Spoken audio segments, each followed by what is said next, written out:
Hey Dan, what was your reaction when you heard President Trump had done a 180 on the House vote on Epstein?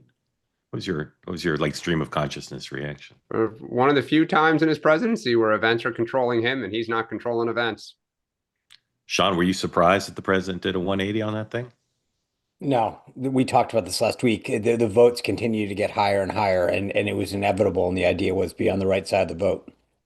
All I'm right, so excited to yeah, see him. yeah, He would call for the Senate to, call for Thune to do this. And oh, by the way, he yeah, could do this if he wanted to, but yeah. yeah. Well, it's of course we'll get into the whole thing because it's a little unorthodox to release FBI documents and grand jury material. So we'll talk about what Not in this happens next. administration. What happens next after the president's dramatic 180? Thank you for joining. We have plenty of topics to talk to you about, not just Jeffrey Epstein, but we'll start there in a moment. This is two-way, the morning meeting. Welcome in. Sean, Dan, and I will walk you through the day in the style of the Network News Division's morning meetings, where we'll take you through the day, being very forward-looking about what we think will happen next. And then, of course, we'd welcome your comments, questions. What we don't welcome is your smack in the chat. Please join Marjorie Taylor Greene in calling for national peace, love, and understanding and presumption of grace to all. Let's all just get along. We will, Professor Kenny will be leading us all in a rousing rendition of Kumbaya about halfway through the program, just to level set. Thank you for being here. If you're here and you've never raised your hand, today's the day to do it. But it's not the day to put smack in the chat, either here on the two-way platform or on X, or especially on YouTube, where the biggest smackers amongst the community, like to go to just smack, smack, smack, smack, smack, smack, smack. All right, so in a moment, we'll talk Epstein. We'll talk Marjorie Taylor Greene, affordability, Maduro, MBS, Mamdani, Indiana, Tucker, Fuentes, Cruz, Newsom. Lots of topics. 10 Stand by. topics. Stand by for that. Dan's not wearing fairway and green, but Sean is. Sean, what do you got on Always. today? What do you got on today? I got the quarter zip with the Yeah, morning meeting logo on the front. yeah, Yeah. handsome. Sorry. Yeah, I got the what do you call this? Vest. Merino Wait, wool is that a vest. vest or is that a quarter? Like I know It's they've a got one where they just go, it's like halfway down. it's a quarter zip vest, Yeah, it's and great for golf. You merino protect your wool. chest when that wind's coming Great for across on the golf. ninth. I wear it for parcheesi. I wear it for also for backgammon. Anyway, two opportunities to purchase Fairway and Green products, either with our logos and catchphrases or just plain unadorned. One, you can just go to the website twoway.tv/fairway. Use the promo code elections 25% off. But if you're looking to buy in bulk, quality products, family, employees, customers, clients, and you're looking to do your holiday shopping, you'll see in the chat right now. Send an email to sales2way@summitgolfbrands.com and just tell them you're interested in buying a bunch of gifts for folks. They'll make it easy. Sales2way@summitgolfbrands.com. And get your holiday shopping done now. Another way to get your holiday shopping done is with our friends at Cozy Earth. Cozy Earth also offering you an extraordinary discount because you're a member of the two-way community. 40% off Cozy Earth products. Go to cozyearth.com, promo code 2WMM, 2WMM for 40% off. Black Friday continues. Every day is Black Friday. If you're a member of the two-way community, go to cozyearth.com. Get the bamboo pajama set, the bubble cuddle blanket, the towels, which continue to star in the Spicer and Halperin households. Dan, you have the towels yet or still no? No, we Not got yet. Okay. sheets, the Yeah. bubble. Yeah, bubble Yeah. blanket was a big hit last night Yeah. here. It was very cold in New York. Yeah. It was cold last night. Anyway, you can wrap the ones you love in luxury with Cozy Earth right now by going to cozyearth.com, promo code two way. Oh, no, sorry. Promo code 2WMM, 2WMM for an amazing 40% off. Get those savings now. This deal will not last forever. So again, go to cozyearth.com, promo code 2WMM. All right, Dan, you teed this up, so you go. What's John Thune going to do? Let's skip over an overwhelming House vote. Will John Thune take this up? There are very few Republican senators on the record in favor of it, as best I can tell. The gentleman from Missouri is an exception because he's often an exception. But what do you expect happens now in the Senate once the House passes this? Well, I think it's interesting because we all assumed that Trump did not want it out. Therefore, if he lost the House, he would go to the Senate and try to get it buried. But if he's calling for it to be released, now the problem is, what do Republicans like? Most of your base wants it out. So I now think maybe it will come out. I think maybe the Senate will vote for it eventually. They'll Sean, put it on something. Yeah. So Sean, Dan says eventually, but will Thune dick around and kind of try to get a sense of things, or will he just instantly call for, say there's going to be a vote? So if I were John Thune, I would take the bird in the hand and just say, "That's Mr. President. There, Yeah. if since you gave me the green light, I am announcing that as soon as this passes, I mean, you might as well go." Well, but you because sure the president wants that? He didn't. He didn't mention this. He did. I'm serious. It's possible that he thinks he can bottle it up in the Senate. well, Right? that's the issue. They just if he's got to figure out where he stands right away, Yeah. because he's either got to bury this thing and then that's it, but he can't go back and forth a little because his members are going to want to know what to Yeah. know how to message this. Gonna I be mean, what's interesting just to so see. bizarre is like you're literally twisting arms of individual members, threatening them with primaries, calling people in the Situation Room, and then you're like, we should vote for it. We have nothing to hide. Let it out. That's why we call it a But I got 180. to tell you though, here's the thing. I always in the back of my mind. Remember who controls the release, right? DOJ is going to determine what gets out. And if And I they were could redact Democrats it. right now, I'd be very, very worried about who's on that list Yeah. and what's about to come Yeah. And out. only one There- president, Sean. People President. have asked how much is there? There's a lot. The documents that have been released, also voluminous, are simply from the Epstein estate. There's a lot of material that the Justice Department has, and we'll see. Also, unclear to me whether it's been redacted already, because if it hasn't already been fully redacted, this could be a long time, even if the president signs it into law. And again, it's not a foregone conclusion the Senate will take it up or break a filibuster. It's not a foregone conclusion that the president will sign it. But even if all those things happen, and even if they happen in short order, it could be a long time before we see the documents if the redactions haven't taken place. All right. Today, the president has two events, 2:00. He meets with the White House task force on the World Cup. That's pool press, so we could see questions, and they may not all be about overtime and penalty kicks. And then 6:00, he's speaking at the summit McDonald's is having in D.C. It doesn't say where that is, but in town travel pool. So presumably he's going to like some convention center or something. Don't know what the Veep is doing today. Senate is out. The House is meeting for legislative business. Rules Committee is doing some stuff on petroleum, on the National Petroleum Reserve. And the conference and caucus leaderships are meeting separately this evening. Week ahead, tomorrow, of course, the president's hosting MBS in Washington and a big dinner and big meeting and meetings on the Hill. Tuesday is the vote on the Epstein files. Wednesday, the Saudis are hosting a big investment conference at the Kennedy Center. So he'll be here. MBS will be here for at least 3 days. And then amongst Jimmy Kimmel's guests this week, the great Adam Sandler and He is great. He is great. And Eric Swalwell, who maybe will announce his campaign for governor right on Kimmel, and that which is in California, of course. And then Stephen Colbert's guests include, get this, ladies and gentlemen, this is like a murderer's row. Julia Roberts, America's sweetheart, Ted Danson, brilliant on Curb and Cheers and a bunch of stuff. Benedict Cumberbatch, most successful albino in the history of acting. And then Elizabeth Warren, Senator Elizabeth Warren. By the way, Mark, with the World Cup, it's been a little under the radar, this idea of pulling the World Cup out of certain cities that the White House deems to be not safe. The FIFA announced that they would defer to the White House, to the host country. You think there's a chance that Chicago or somewhere loses the World Cup coming out of today? There is a chance. Just for the record, for anyone from the FIFA, Mr. Giuliani and others, just remember Gillette Stadium is in Foxborough, not Boston. So look at that. You do not screw with just because the mayor there is not doing her job. Foxborough is not a sanctuary city, as far as I know. Maybe it is. It's not. No, I just want to be clear that no. Do you know that it's not? Do you know that Foxborough is not a sanctuary city? Well, I will say the little I know of Foxborough politics, I don't know that it's that big of a deal. Like, I don't know that it's that. I'm not sure that you've got a ton of sanctuary. Yeah, understood. Understood. City. Anyway, last night the president didn't talk on Air Force One on the flight back from Florida, but he did talk on the tarmac, and he talked a lot. In fact, you could almost imagine that the president was just trying to basically program the morning meeting because he talked about every topic under the sun. Let's listen to him talk here. We'll play him back to back. First about Epstein and then about Marjorie Taylor Greene, 105 and 107, please, back to back. He says he's concerned that the Epstein probe you are calling for could be a smokescreen to blocked to release some more files? Is that the case? Well, I don't want to talk about it because fake news like you're a terrible reporter, and fake news like they just keep bringing that up to deflect from the tremendous success of the Trump administration. So a guy like Massey, his poll numbers are showing he's at 6% approval rating right now.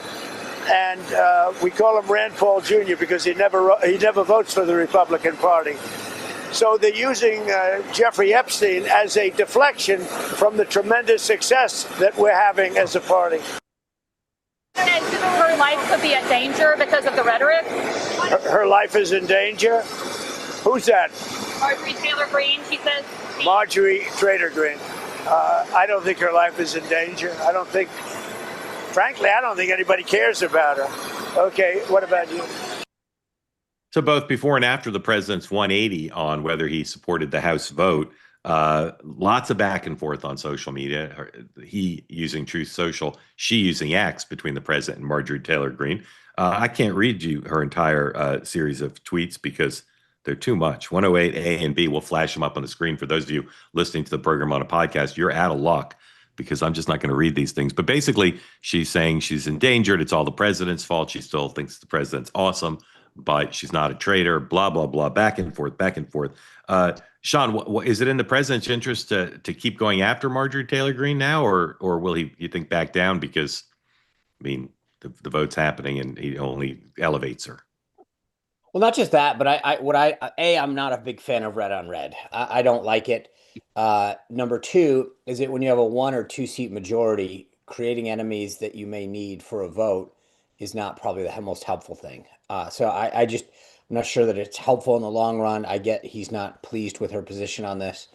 But I will say that I had Marjorie on the show on Wednesday of last week, and she comes at this from a place of concern for women, and she has very much been it's a longstanding thing that she has had. So this is not, there's no one that's ever questioned her commitment and her loyalty to President Trump and the America First agenda. So I just have never been a big fan of red on red stuff. I get that they're pissed at her, but I wish that we didn't have to handle it like this out in the open.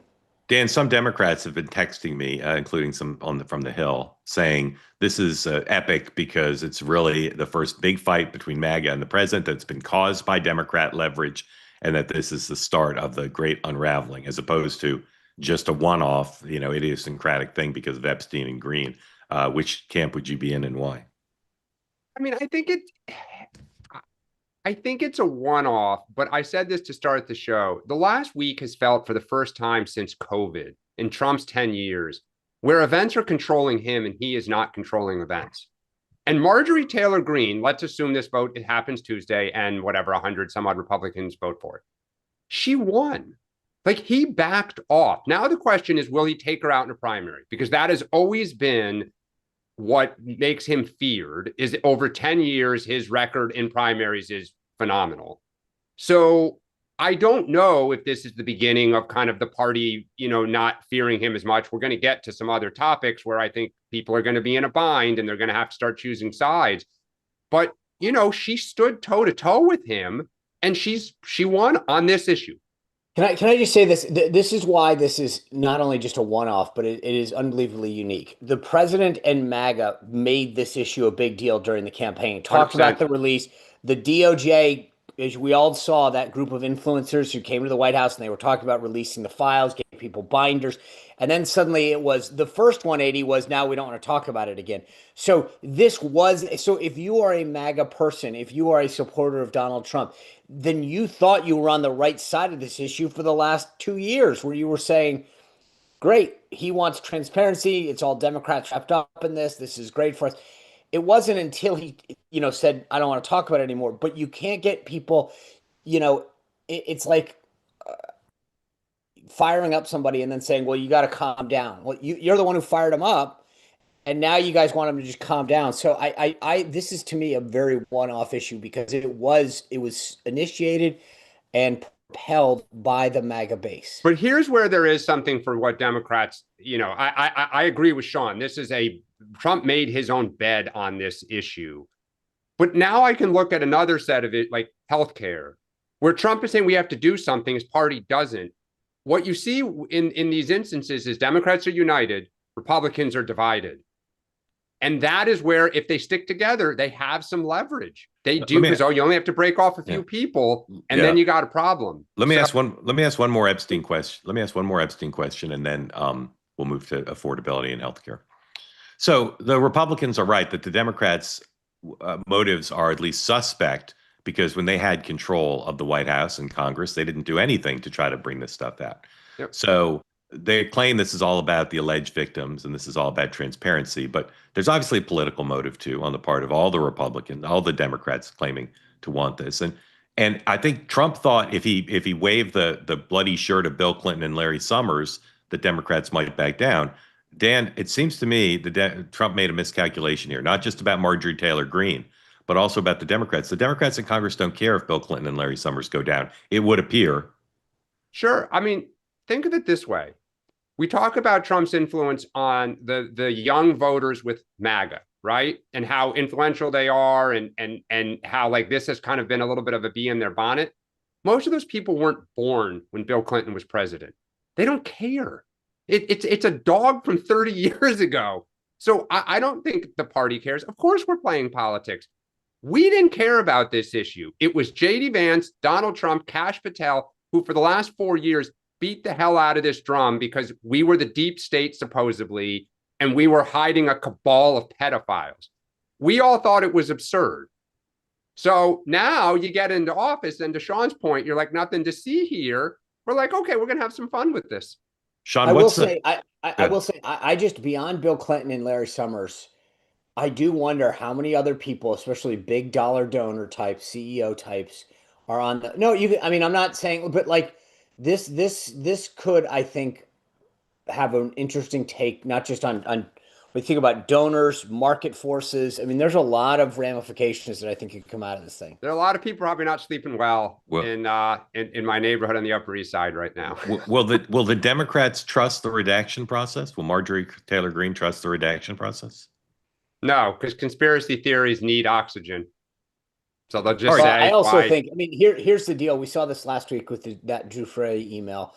When enough people have seen it, whose name is being redacted or whatever it is, it will come out, and enough dots are able to connect where it's like, okay, that person, that's Professor Plum in the library. But isn't it incredible that the people had seen Jeffrey Epstein's email saying Trump's a dog that didn't bark, and Trump knew about this stuff, and that never came out till just now? Isn't that suggest there might be explosive stuff that's never come out? That's what I'm saying, though. Even though the Justice Department saw it. Well, although it's not just that, there's trials that Epstein went at, and you got to wonder why wouldn't he have leveraged some of that intel at that point? Yeah. All right. Over the weekend, some important journalism was done on the administration's search for general solutions on affordability, specifically on healthcare, and they're finding what the Biden folks did, which is not easy, even for a president, to pull any levers to deal with inflation, even in the medium term, let alone in the short term. Over the weekend, the president, people talked about a lot on the Sunday shows. Here's Kevin Hassett this morning on Squawk Box talking about inflation and prices. 121, please. The president is constantly saying prices have come down. Now, inflation is still 3%. It's still too high. Now, oil prices, energy prices, there are certain things where they have come down, but when you keep saying prices are falling, that's not true, because inflation is still, the 3% is on top of all the inflation we had during the Biden years. So we got all that inflation plus an additional 3%, and we should, I think you should admit that. A more precise way to say it, though, Joe, is that purchasing power has gone up. So real wages, that's W divided by P for our technical people in the audience, have gone up by about $1,200 this year. So the way to think about it is that we've dug a $3,000 hole because of Biden policies, and we've gained $1,200 on the way out already, which should give you a great deal of hope for the future that the wage increases that we're seeing will continue. And even if inflation stays positive, make it so that people feel way better when they go to the grocery store and to buy a car. All right. Last night, the president talked about Thanksgiving, and it was less in the mode of, I feel your pain, we're here to help, and more in the mode of, happy days are here again. go to Walmart and other companies, and in every case, it's about 25% that a meal, a Thanksgiving meal and surroundings are 25% lower than it was under the Biden administration. That's a big fact, and that comes from Walmart and others that do that. Okay? Any questions? All right. Now, we're going to play a very long soundbite from the president talking about healthcare. It's long, but it's instructive to see where his mindset is. A note in particular, he acknowledges that when he threw off the idea of paying people directly rather than paying insurance companies to support their premium payments and their healthcare payments, that he acknowledged that he did it cavalierly.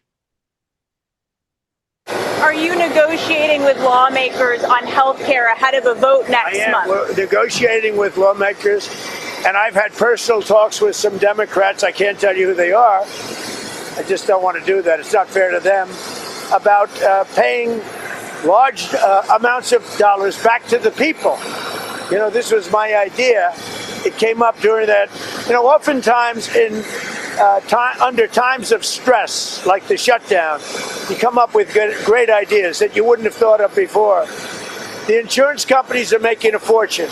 Their stock is up over 1,000% over a short period of time. They are taking in hundreds of billions of dollars, and they're not really putting it back, certainly not like they should. So when I see this, and when I've seen this over the last pretty short period of time, I said, why do we just pay this money directly to the people of our country and let them buy their own health insurance? And you know, I made that statement, and I made it a little bit cavalierly, but it sounded good. And everybody has picked it up, including Democrats. And I am talking to some Democrats right now about doing that. People love it. We're going to take the money. Well, if it gets approved, we're going to take the money. We're going to pay it back to the people of our country to go out and buy health insurance. Now, they can put it in a health account. We can do it a lot of different ways. But they buy their own health insurance. They can negotiate price. And it's going to be locked, so they can't go out and buy a Cadillac. They can go out and buy health insurance. So we talked about this extensively last week, the administration's search for solutions on affordability, generally on healthcare specifically. We'll keep talking about it because up through the State of the Union early next year, this is a big focus of the White House, a big focus of congressional Republicans. They know what the data says regarding public opinion. Sean, where are we headed? What are the solutions we'll see? We saw the tariffs coming off on some agricultural products, but where are we headed? What are the big building blocks of the State of the Union affordability platform going to be? Well, I think that you're going to have everything. There'll be healthcare, there'll be home ownership, there'll be something on home ownership, whether it's interest rates or the Pulte 50-year deal. I mean, some version of that. There's going to be a lot of things where the president's just walking through different aspects of life, probably education costs as well.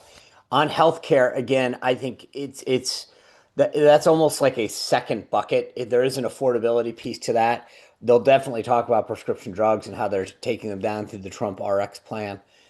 But I do think healthcare is its own separate animal. Yes, it's about cost, but there's so many other issues in that will probably get its own little 2-pager of action. And I think if you think about what we talked about last week, this is where it's going. The ball is bouncing towards expanded medical savings accounts, where there'll be greater probably deductibility and expansion of it, where there'll be more rollover in them. The idea, to be able to go in and say, I can do this, I can buy this, but now I get to negotiate the cost of it.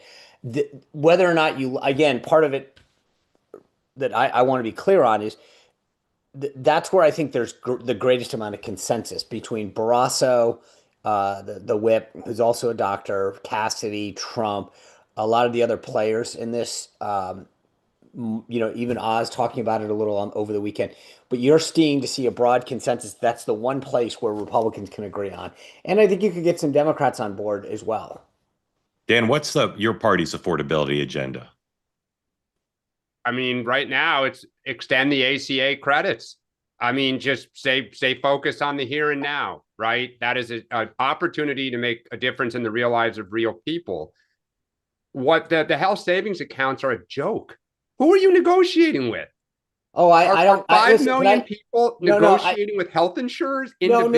But I good think luck the with difference that. is the difference is that when you have a health savings account and you are approaching a doctor, and I mean I've literally done this myself, and you walk in, not with an account, but with my own, when I walked in, I said, hey, look, this is what I can afford. You think about a lot of what you deal with in healthcare, and I'm not talking about going in to see your primary care physician, but when you go in to see where a lot of stuff in the in sort of the whole dental area, some of these guys who don't take insurance, and you can negotiate with them. And you go, I get it. That's this. I have an account that has this much in it. What can you work with me on? So I think part of this is to allow people who, as more and more of the healthcare industry gets outside of taking insurance, you can go in if you had an expanded health savings account. And as I said, Dan, I'm not saying this is the silver bullet. I'm just trying to say, I think policy wise, this is where you're seeing consensus among Republicans, because everything else is a lot more complicated. Well, that's what I was going to say. I think the beauty of Trump is he talks out loud. So he's looking for headlines. He's looking for something that sounds good to get him out of the vice, right? And I think the problem is on healthcare, you actually put that before the American people. It is a complete disaster. So now they don't have health insurance. They have a few dollars in their pocket to go get to negotiate, go find a dentist. We hear people say, I can't find a doctor. I can't. So now you're going to try to find someone, negotiate individually with that person. Meanwhile, the money that was going to buy you health insurance for catastrophic coverage and things like that is gone now, because that's what you're doing. You're taking the money away. You're putting it into this health savings account. Why can't it be an add-on? That's what I'm. I think. Okay, so now you're gonna extend the ACA credit, or you're not, because they can't afford the insurance. So the beauty of this is it's a joke. So you can try it. To me, all of this is like, it goes back to the first term, Sean, infrastructure week. I mean, the great Lloyd Blankfein, how's it going? Like, Trump doesn't want to talk about this, so he's still defiant on TV ads. I think the DCCC is just keeping him on a loop right now. He just keeps telling people it's all fake. Every week will be health reform week. Yeah, or affordability. All right, a few more topics into your questions. Please raise your hand if you'd like to be in on the conversation. What's going on with Venezuela is just classic Trump. A massive military buildup, huge show of force in the region, clearly directed as Venezuela. And yet the president says maybe it's time to talk. 112, Wall Street Journal headline. Here it is. Trump says U.S. may hold talks with Venezuela's Maduro. The president's comment came as the USS Gerald Ford arrives in the Caribbean. That's the largest ship we got. And here is the president last night opening the door to talks on the tarmac in Palm Beach. 114, please. The designation of that cartel associated with Maduro, does that mean that the U.S. government can target Maduro's assets or infrastructure inside Venezuela? It allows us to do that, but we haven't said we're going to do that. And we may be having some discussions with Maduro, and we'll see how that turns out. They would like to talk. Mr. President, Representative Matt. And the U.S. is designating a Venezuelan cartel as a terrorist group. Sean, is this headed towards some sort of compromise or towards conflict? So again, part of the dirty little secret that we talk about this sometimes, doesn't make the news, is that look who backs Maduro, right? Russia, China. So you've got to be very careful how far you go on this and suddenly find yourself in a land war in Asia, as they say in Monty Python, or Princess Bride rather. I just think that there's a little bit, they've gone as far as they want to go probably, and now want to have a discussion about what we could do to solve it. I have a feeling that they've ramped all this up, put all the assets off the coast, made it very clear we can come in. But let's talk and have a conversation. I just don't understand what it is, because seemingly it's regime change, and I don't think Maduro's will make any deal that would undermine that. That's what's confusing to me. Dan, do you think this is headed towards conciliation or conflict? I think they wanted it to be conflict. They wanted it to be his Grenada. I think they wanted to have a massive flex of force to kind of show the world that we can do this. But the world has changed. Think about everything we're talking about right now. Think about how people in MAGA are talking about why are we spending so much money and time on overseas, we're focusing on overseas. you're now potentially starting a regime change war in South America. I think now the timing is terrible for them. And I think they are looking for either an off-ramp or a delay to try to get things back into a place. I think Trump really wants to show a massive flex of force. Yeah. He wants to take all his toys and show them off. Let's do these next three topics in one sentence each, just to speed through to make sure we leave enough time. And again, folks, if you got questions or comments, please raise your hand. MBS, Sean, what's the ideal White House comms shop's headline at the end of the visit? What's the ideal headline for MBS visit? Saudi makes massive U.S. investment, shows signs towards joining Abraham Accords. Dan? Yeah, I would agree. Okay. President was, even as there have been some more disclosures about Mr. Mamdani, his mayor-elect, and his policies and his associations, the president last night on the tarmac, very conciliatory about the prospect of a meeting with the mayor-elect. Here he is, 116, please. The mayor of New York, I will say, would like to meet with us, and we'll work something out. But he would like to come to Washington and meet, and we'll work something out. We want to see everything work out well for New York. Dan, is this headed towards conflict or conciliation? I think they will meet, but in the long run, they'll be both. I think they'll work together where they can because it's in both their interest, and they'll have conflict where they can because it's in both their interest. Sean, the conventional wisdom leading up to the election was the Republicans were going to make him, Mamdani, the face of the Democratic Party and demonize him and put him in all the ads and demand every House candidate. I'm asking this honestly, not rhetorically, doesn't it take the edge off of that effort if the president's like doing a friendly photo op with him? Yeah, I mean, but I think the president actually cares about New York because it's that's his first home, which is challenging. You're right. And I think how that meeting goes, I think the other big X factor is, does Mamdani want this? Like, I get the sense he likes this conflict. And if Mamdani plays this, like,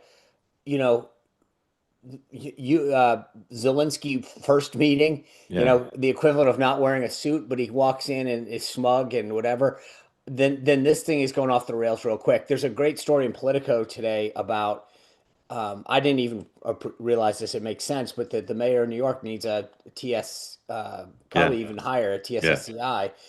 Number one, with his background and travels and associations, I know that people were trying to play politics in this, or the Politico came at from a political standpoint.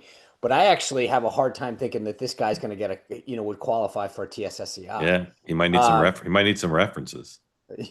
I think he'll be incredibly gracious to Trump. I think he wants federal funding. I think he's going to want to keep. Look, he's still the mayor. Won't his base be furious though? If he as long as he keeps pushing on the policies that he wants, we need federal funding. He knows it. All right, quick, just a one-word answer on this one. Indiana Republican leadership basically said, no, we're not going to redistrict and get you more seats, and the White House doesn't seem to be giving up. Sean, will Indiana redistrict, yes or no? No. Dan? No. Okay. The president talked about no. Who's your stubborn? The president talked on the tarmac about both Tucker and about Fuentes. Let's play those back to back, please.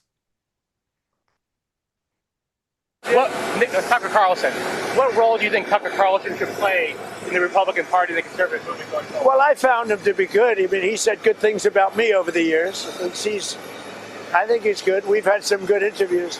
I did an interview with him. We had 300 million hits. You know that. Look, I can't tell him. Will you let me finish my statement? You are the worst. You're with Bloomberg, right? You are the worst. I don't know why they even have you. We've had some great interviews with Tucker Carlson, but you can't tell him who to interview. I mean, if he wants to interview Nick Fuentes, I don't know much about him, but if he wants to do it, get the word out. Let him, people have to decide. Ultimately, people have to decide. Tell us, I did it with Nick Fuentes at Mar-a-Lago a few years ago. What role should he play in the conservative movement? Well, I didn't know he was coming, and he was with, as you know, somebody, Kanye. And Kanye asked if he could have dinner, and he brought Nick. I didn't know Nick at the time. And He did. Hey, He came, Mr. and along with Fuentes. a few other people. He brought a few people with him. Meeting people, talking to people, like for somebody like Tucker, that's what they do. You know, people are controversial. Some are, some aren't. I'm not controversial, so I like it that way. Dan, what's the next beat in this story? Well, and there's two. There's the how does this affect Trump? But the real issue now is JD Vance, because that's the future. And Trump, in his own kind of clumsy, awkward way, can dog whistle with the best of them. But can JD Vance dog whistle? And what I mean by that is, can you flirt with the white nationalists and the Nick Fuentes crowd to keep them in your camp? Trump's always been able to do this, even though he just kind of does it out loud in front of everybody. Look, if I'm a reporter, I would go up now and ask JD Vance, who's had a lot to say about Nick Fuentes. Do you agree with Donald Trump? Do you agree that, you know, it's good to talk to all these different people? It's good to have these dialogues. Fuentes has talked about Usha Vance in not very nice terms. This is going to be really fascinating. And then we're going to get to Ted Cruz coming up here. Yeah, Sean, there are going to be others who are going to take the other side of this. Yeah, Sean, what's the next beat in this story? I think the next beat depends. I mean, I feel like the story has been waning. And so unless something keeps it alive, whether to Dan's point, if somebody goes up and makes a big deal with Vance about this, then maybe. But like I just don't see. I think it mattered to some people, clearly, when Tucker did the interview. I just don't see, it hasn't sustained itself as a problem within the movement. So I've not really, I think for some people this was huge, not so much for everyone else. Right. But All Sean, right, don't you, I mean, I respectfully kind of disagree. Isn't that why Trump finally had to talk? Because it's not going away. I mean, it's not, this is swirling still within the MAGA movement. But as I've said before, there's a difference between things that you proactively bring up and stuff that you respond to. And Trump was responding there. And to your point, he wanted to punt on it, but like he wasn't bringing that up. I mean, he didn't punt. He answered it. People say to me all the time, Tucker's on the outs. Tucker's not welcome at the White House. Tucker's not in good standing. And I tell them, no, that's just not true. And you saw it there. Leaving Fuentes aside, leaving Vance aside, the president was very warm towards Tucker. And that's not, it shouldn't surprise people. And all of you who keep telling me Tucker's on the outs, Tucker's lost his influence. There are a lot of people who are very mad at Tucker. Tucker's burned a lot of bridges with a lot of people, but not with that guy. Well, and remember, that goes back to something that I sort of, when people say fill in the blank is not whatever, there's a difference between some of the senior White House staff and the president himself. And at the end of the day, there is a difference there, and that matters. Who actually you're in good with. And I'd always rather be in good with the boss. Yeah. And not just the boss, but his number two. Tucker's son works for the vice president and was attacked over the weekend. And the vice president was very aggressive in defending Tucker's son, who's very popular in that office. He's very well liked. And so those two guys seem fine with Tucker currently, even though, again, many people are not, including Ted Cruz. Last two topics, and then to your questions, please raise your hand if you want to get in the conversation. If you've never raised your hand today, it'd be a good day to do it. Ted Cruz, Axios correctly points out Ted Cruz has taken positions on a number of things. First Amendment issues related to the FCC, on Tucker, and several other things. Israel that Axios says is setting the stage for 2028. I don't agree that he's going to run against. The article kind of suggests he'll run against the vice president. I don't believe he will. That's my current sense of things. Dan, if Ted Cruz did run, what would a strategy be to take the nomination away from JD Vance? Well, it's all the things that we just talked about. And I go back to, if Donald Trump is at 95% with Republicans, then there's nothing to talk about. If there is a slow splintering and there's a little bit of a crack, I think he tries to get to his right on some issues, and he tries to say he's too far right on other issues. We just talked about Israel. We talked about speech. If Vance is tied to Trump, it's going to be a problem. Sean, that might work with some donors, but does that work with voters in the Republican nomination process? No, I mean, I think the only strategy that for a Ted Cruz is to basically be that like NASCAR number 2 car, where you're just drafting behind the number 1 car and hoping that something happens to the number 1 car. Exactly. And you're, I mean, like I don't think that respectfully, it's not a real challenge. If the numbers are as Dan laid them out, where Trump is still plus 90% with the Republican base, then it is JD's 100% of the time. And the only issue is that if Trump were to turn on him, if JD decided for whatever personal reasons he didn't want to seek it, then Ted would be there in the wings waiting. But yeah, and I apologize for everyone if that NASCAR analogy was horrible. That's a great one. No, no, well, no, I can't tell if I don't watch NASCAR. I just guess. Don't read the chat. All right. Lastly, Politico yesterday, big story about Gavin Newsom being the front runner. So they caught up to this program a couple weeks late. That's fine. And it's a really interesting interview that Gavin Newsom did with Jonathan Martin at Politico. If you haven't read it, you're interested in 2028, read it. I thought the article was right on point in several things, including Newsom's desire to suck up to the establishment press, which George Bush did in 2000 very effectively. It helps you win the nomination, even of the Republican Party, but certainly the Democratic Party, even now, with all the hostility, to suck up to the establishment press. And Gavin Newsom displayed his wares on that. But it kind of gave short shrift, I thought, to some super important things that will be both positive and negative for a potential Newsom campaign. So, guys, I'm going to ask you to start the week the same question I was asking last week. Is anybody going to try to slow this down? Or are people just going to hope that he comes down by his own weight, or that there's time to bring him back to earth later? Will anyone make a move against this guy in the foreseeable future to keep him from consolidating what is now, I believe, a very, very big edge? Doesn't mean he'll be the nominee, but he's got a very big edge, and no one's trying to slow him down that I see. Dan? I don't think anyone will right now. I think that story ended with a little bit of an Achilles, which is that he doesn't really kind of potentially know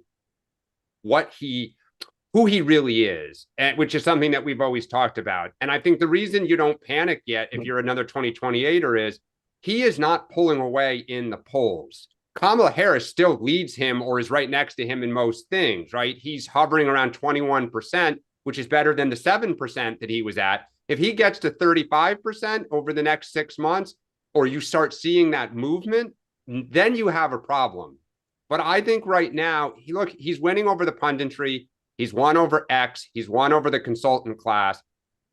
If I start seeing Nevada, South Carolina, states where he leads, Michigan, but right now you don't see it anywhere. You just don't. Yeah, there's two things here. One is it is early, so you always have to wonder if you're someone on the outside, does he peak too early?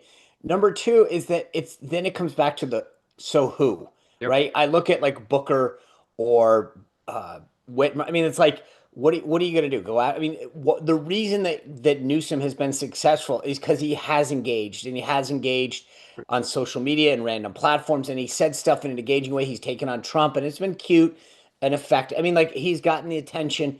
The point of all this is to say that there's nobody else except for a guy like Ro Khanna who's actually willing to mix it up. I mean, right?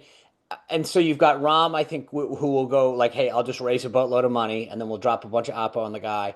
Like, you have to have a tactic. And so right now, throwing a random punch is not a smart move. Well, and in the last 50 years, has any Democrat in an open primary gone wire to wire? Never. So everyone's looking at Hillary in 08. Mondale was 84. Wow, he was coming off. Oh, okay, fine. So 40 years ago. So I said 50. I should have said 40. The history of our party, we are not like George W. Bush, where everyone's like, let's get on the battleship and ride. We tend to look for other people. We look for underdogs. We look for who'd you think the Democratic frontrunner was at the start of 2004, Dan? Hillary Clinton. Well, no, but of candidates who entered the race, nobody knew. They were the seven doors, as everyone called them. I mean, look, I was intimately involved in that. We all thought Kerry was serious, but everybody was worried about Massachusetts and that he didn't really know what he stood for. But he kind of was wire to wire. I'm just quibbling with you. No, Howard Dean, absolutely. That fall was seen as worked up. Kerry almost collapsed. Kerry almost collapsed. When I say wire to wire, I just meant the same person who was the front runner ends up winning the nomination. Nobody has no near death experiences. Even George Bush did in 2000. Yeah, but George Bush had like a 2-week gap between North Carolina and South Carolina. Kerry had like a 5-6 months where he almost went bankrupt. But it's the same phenomena. It's the same phenomena. Nobody has no bumpy moments. Yeah, Kerry did not go. I mean, my point is he was to the extent there was a front runner, he was the front runner, and then he ended up with the nomination. All right, quick word from a sponsor, and then your questions. Thank you for your patience. Maybe you've worked out a little hard over the weekend, like some of us, and have an injury, and you need some relief. Well, the products from CB Distillery can help you there. They can also help you get a good night's sleep. 25% discount on CB Distillery products right now. Go to cbdistillery.com. Promo code 2WMM. High quality, clean ingredients, no fillers, premium CBD. Over 2 million people have used the products from CB Distillery. And so if you're ready for better sleep, less stress, and feeling good in your own skin again, or dealing with a nagging injury, go to cbdistillery.com. Promo code 2WMM. 25% off your entire order. An opportunity to sleep better, feel better, and try something, again, that has worked for millions. If you've never tried it before, here's your chance. 25% off cbdistillery.com. Promo code 2WMM, cbdistillery.com. Thank you for your attention to that matter. Just one thing, because we forgot to I just want to flash it for people. Can we just show 119 really quick? Somebody leaked over the weekend that they did scores of the advertisements around the California proposition stuff, and that the ad that tested the absolute best was the AOC ad. You always ask yourself, who has the incentive to get this out there? Why would they be doing it? We always say that Newsom is top tier. I have kept saying AOC is in the top tier. Someone wanted to remind people, look who tested better in his own state. I'm not sure it's true that it tested best. I'll say that. Based well, on but even if it's not, the idea that they're making it very clear. That is like, I agree. I agree. Long way to go. Didn't want to give him credit for something I don't think is necessarily true. Anyway, time for your questions. Raise your hand. By the way, I actually think it's true. I mean, there's two names that I always say in a certain way, based on drama. Stella. How do you guys say the name Stella? Like from Streetcar, he says Stella, right? You know what I'm talking about? Okay. I have no idea. And then Christopher. Because of Michael Imperiello, who lives in my neighborhood. I see him all the time. And even though all of you now think of him as White Lotus, he is from The Sopranos. So I say, long windup to bring in Christopher. Come in. Thank you for being here. Thank you for wearing that hat. Thank you for being part of Two Way. Tell us where you are and what's on your mind, Christopher. I'm in Bradenton, Florida, on the beautiful Sun Coast in Florida. The reason, what's on my mind first is, Sean, put your glasses on. I wanted to share a quick story of the material that's sitting behind me. It's about the 1948 World Series. I'll make this short. My father and mother went to most of the weekend games, took the bus up from Connecticut. When they got in the World Series, he couldn't get a ticket. He wrote Tom Yawkey, the owner at that time, a pretty nasty letter. And about 3 or 4 days later, the local AP reporter showed up at his workplace with tickets for the games. And I'm going to show you kind of quick what's going on here. And airline tickets for all the home games for the series. Incredible. I use that as my, anytime I find a young person, or actually any person who's tentative, he taught me the lesson: if you don't ask, the answer is always no. Brilliant. So I wanted to share that with Sean because, that for the reason I've wanted to for a while, but I've been nervous to call in. And so, Sean, this is for you. Thank you. I appreciate that, and I will similarly use that tactic with Mr. Henry now when I want to go to the next World Series.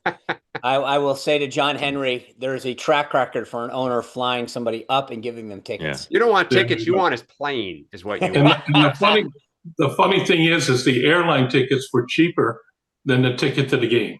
Yeah, that's awesome. Which is interesting. Anyway, I guess my quick question or comment is, I voted for Trump 3 times. Actually, I voted against Hillary, and then I voted for Trump twice. And after he gets elected, Sometimes I get disappointed because he can't seem to. I think he focuses behind the scene, but he doesn't focus in public enough. And I guess I wanted to know your thoughts on that. Thank you, Christopher, for all that. Sean. Look, I mean, the funny part about this, I remember early on at a point where in the 2016, right after 2016, when the campaign in between some stuff, and we were going back and forth on something, and I was very adamant about one particular point, and he disagreed with me. And at the end of the whole thing, he was right. I mean, like it, and he said he kind of made a joke at one point, and I just said it was sort of one of those moments where you realize his instinct on a lot of issues is a lot better than a lot of the pundits and the pros. And so every time I second guess him, I realize his track record on understanding where the ball is going and what people think is probably a lot better than most of the pundits. And so you look at a guy like that and you go, yeah, you're the guy who everyone doubted in the primaries, in the general elections, and you've won every time. So as I said, I sort of have realized that sometimes the easy reflexive thing for a lot of people like me to do is say, gosh, why is he doing that? And then when you really look at it in the long term, you go, you know, he actually knows exactly what he's doing. And so I don't always agree with every tactic. But then again, at the end of the day, you look at the track record and you go, he's won and he's done it his way. I think the challenge is this is a guy who wears a hat or likes a hat that says Trump was right about everything. And he just he cannot bring himself to focus on, let's say, affordability where he is struggling. So he just changes the subject. Now, to Sean's point, it might be a good tactic in the long run if a year and a half from now the economy turns around and he can just kind of say, see, I told you, just you had to give me a lot more time. The problem is people don't like leaders who keep telling them they're wrong. I mean, see Joe Biden. Yeah. Just doesn't go over very well. Christopher, do you have kids? I do, 2 sons. Okay. I was just going to ask if neither one of them wants the stuff behind you. I'll send you an address. You just make sure that. Actually, you know, this is actually copies of all this stuff. The guy that did this for me, and all the originals are hermetically sealed, and stored away somewhere. So that's how important it is to me.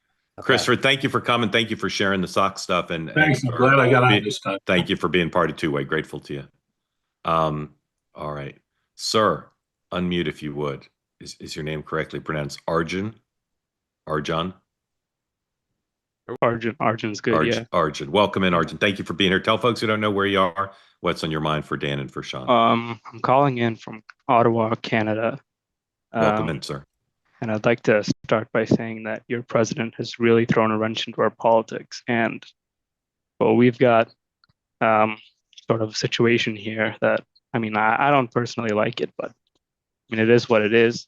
My question is really about these files that we're talking about. There's this vote tomorrow.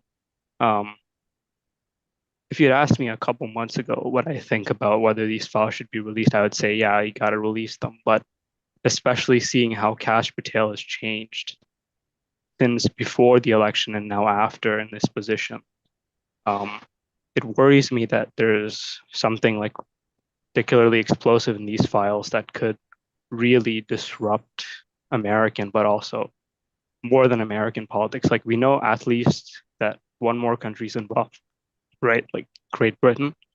So I know that my president has been seen with Ghislaine Maxwell. Like during the election, pictures were floating around. So at least 2 other countries are involved. And so my question is like, how exactly does the government plan to keep the extremes at bay, like the Fuentes types and the AOC types? Yep. How do you keep those people? Great question, Dan.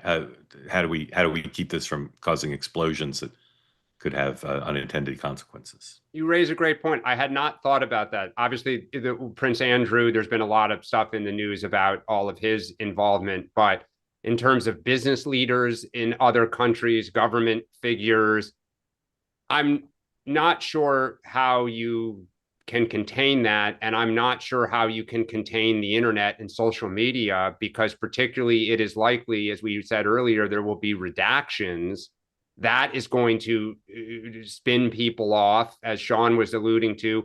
People will try to connect dots, what's public, who's been rumored, depending on the level of detail around the name that's redacted. So unfortunately, this is one of those things where people are going to have to use their own judgment and try to rely on what's fact and what's speculation. But I don't see how any country or person can contain this. Sean? Yeah, look, I'm going to tell you, we're pulling the pin out of the grenade, and I totally agree with you. This is what I was asking earlier. You're suddenly going to have people, politicians, athletes, celebrities, financiers, mega donors, and I think you're bringing up a really interesting point, and it'll be interesting. I was going to say funny, but I'm not sure it's funny. I think it's going to be pretty sad. That being said, I just want to be clear. I do think that, like, people are going to have a lot of explaining to do. And this is interesting. I saw this interview with Katie Couric with Andy Cohen, and she was trying to explain how she didn't recognize that all of the girls when she went over to Epstein's were like 14 years old. And she said, I should have done more due diligence. It's kind of pathetic the way they're letting her off the hook. But there's going to be a lot of people with a lot of explaining to do probably in the next, 7 to 10 days. And to Mark's point, I do think when you're talking about that level of volume of documents and emails, and like, there's going to be stuff out there that nobody fully appreciated until it gets out, and who starts to go through it. The one other thing, and I'll give Jessica Reed Krause some credit from House and Habit, getting these things released out of context is what the problem is that people are picking out one email and saying, oh, did you read this? And, there might have been a trail that goes back to explain a little, but the context is going to get missed because of the volume. And again, that's going to cause a lot of heartache to a lot of people. Arjun, thank you very much. Great question. And there's plenty of people who associate with Jeffrey Epstein who had nothing to do with his crimes. Plenty. But their names may now come out, and they're going to have. Can I ask you? What's funny, Mark? Though, there's one question. I know we're tight on time. I was thinking about this in context, not just of like a lot of what's coming out in Epstein isn't that you did something bad, but you didn't say something, right? And so the question becomes, I think what's going to be interesting, because it's sort of like there are bad people that we all know right now. Some people maybe do nefarious things or bad in business or are shady in some way. And so the question always becomes to me, is it your obligation, if you're a public figure, to call somebody out? Because there's going to be a lot of people, they're going to say, yeah, you never did anything, but you must have known. And that's where I think the interesting thing is going to play out in the next couple of weeks. There are going to be a lot of people that were said, but you're in the email. How did you not know this? How come you never said anything? I think that's an interesting question. Yeah, and I can tell you there were a lot of people associated with him who did not know. A New York City police officer was shot this morning in Brownsville here in New York City. And here's the tweet from the mayor-elect. My thoughts are with the NYPD officer who was shot this morning in Brownsville, and I'm praying for his recovery. I'm grateful to law enforcement for their quick response, and I will continue to monitor the situation as it develops. Not everyone who's a skeptic of the mayor-elect would have expected such a quick and on-point response. So we'll continue to. And by the way, he met with the NYPD commissioner this weekend, said he asked her to stay. She has not said anything yet. I think he revealed he spoke to her this weekend. I don't know that the talk was actually this weekend, just to clarify. Oh, I thought okay. Yeah, right. Good flag. That might be right. That's okay. But I only raise it because I think he met with her, shortly, a little earlier. Sean, what do you have tonight? Oh, well, Alan Dershowitz is going to join me for the whole show to break down. He was Jeffrey Epstein's attorney. What is out there? What do we need to know? What's the context? So if you care about this issue and what's about to happen tomorrow, tune in tonight at 6. 3 two-ways left today. 2 shows you're familiar with and 1 new one that I'm eager to tell you about. First at noon, Meghan McCain, Citizen McCain.